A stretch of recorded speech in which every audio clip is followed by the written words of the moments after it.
नमस्कार, आप देख रहे हैं दिल्ली क्राइम न्यूज़ बाढ़। आज हम अलखनाथ मंदिर के प्रांगण में बैठे हुए हैं और हमारे बख्तियारपुर क्षेत्र के नरौली पंचायत के एक शख्स हमारे साथ, जिनका पहचान का मोहताज नहीं है। नाम है इनका उज्जवल कोमल, विद्धिपुर निवासी, नरौली पंचायत। आइए जानते हैं कि इनसे विद्धिपुर और नरौली पंचायत में बख्तियारपुर में इस बार इलेक्शन में चुनाव में कौन से प्रत्याशी रेस में ज़्यादातर छाए हुए हैं और पब्लिक का डिमांड क्या है। स्वागत है हमारा चैनल में, क्या कहना चाहेंगे?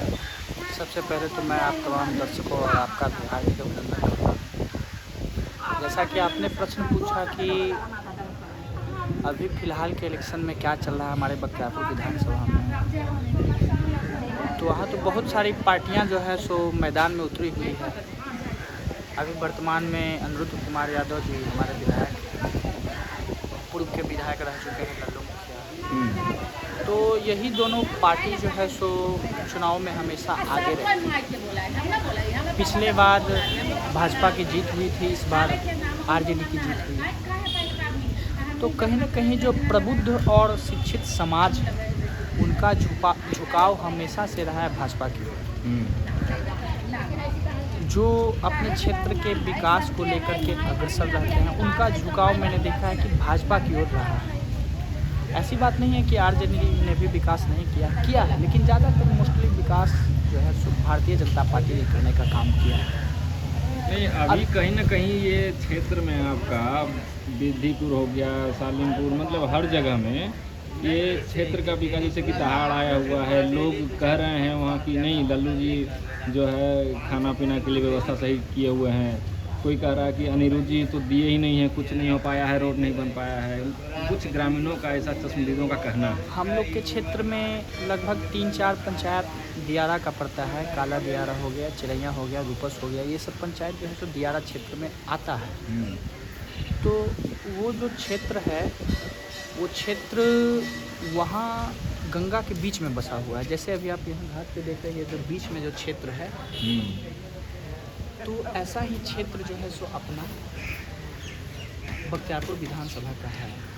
तो ये क्षेत्र गंगा की गोद में खेल रहा है, तो गंगा की गोद में खेलने के बाद कैसे नहीं वो डूबेगा। लेकिन फिर भी माननीय नीतीश कुमार जी ने कच्ची दरगाह विद्युपुर राघोपुर का जो पुल दिया है, उससे वहाँ कनेक्टिविटी में कुछ सुधार हुई है। और हम लोग की मांग पहले से ही रही है कि बख्तियारपुर विधानसभा के ग्यासपुर में एक पुल दिया जाए। उसके लिए माननीय दोनों विधायक ने मतलब प्रयास किया, सांसद से भी हम लोगों ने मांग किया, लेकिन सांसद महोदय से इतना कुछ उम्मीद हम लोगों को नहीं रहा।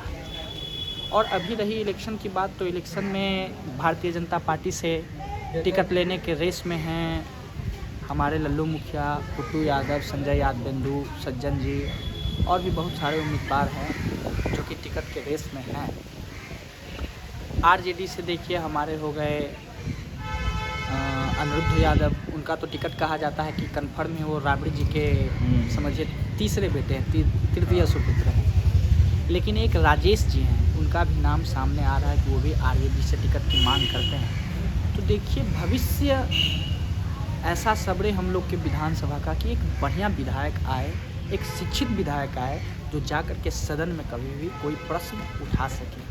हमने आज तक देखा है कभी भी अनिरुद्ध यादव का या फिर लल्लू मुखिया जी का या पहले भी जो विधायक रहे, उनका कोई वीडियो सामने ऐसा सोशल मीडिया पे नहीं आया है कि वो प्रश्न पूछ रहे होंगे विधानसभा में, कुछ नहीं। तो वहाँ की जनता से आपके माध्यम से मैं अपील करना चाहूँगा कि वहाँ की जनता जो है सो एक बार प्रतिष्ठित और शिक्षित व्यक्ति को अपना उम्मीदवार बनाए, उनको वोट दे और उनको जिताए। क्योंकि शिक्षित समाज ही एक नए युग का निर्माण कर सकता है, एक नए राष्ट्र का निर्माण कर सकता है। अशिक्षित समाज कभी भी आगे नहीं बढ़ सकता है।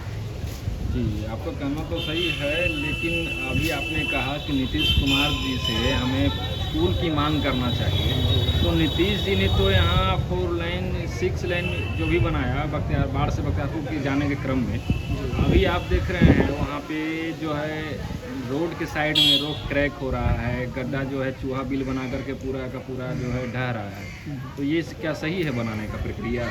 नहीं देखिए, रोड जो अपना इंफ्रास्ट्रक्चर डेवलप करने का जो तरीका है वो कहीं ना कहीं अमेरिका और जापान से अलग है। आप अमेरिका और जापान से भारत की तुलना नहीं कर सकते हैं। सारे इंजीनियर सभी लोग मेहनत कर करके उस रोड को बनाया है, पूरी मिट्टी की जांच गुणवत्ता को जांच करके बनाया है। अब चूहा उसमें बिल कर दे तो इसमें इंजीनियर क्या कर सकता है? इसमें वो कुछ नहीं कर सकता। इसमें सरकार क्या कर सकती है? सरकार तो अपना पैसा सैंक्शन करती है काम करने के लिए। अब नीचे का जो ऑफिसर है वही दलाली कर ले, वही घूसखोर निकल जाए, तो इसमें सरकार क्या कर सकती है?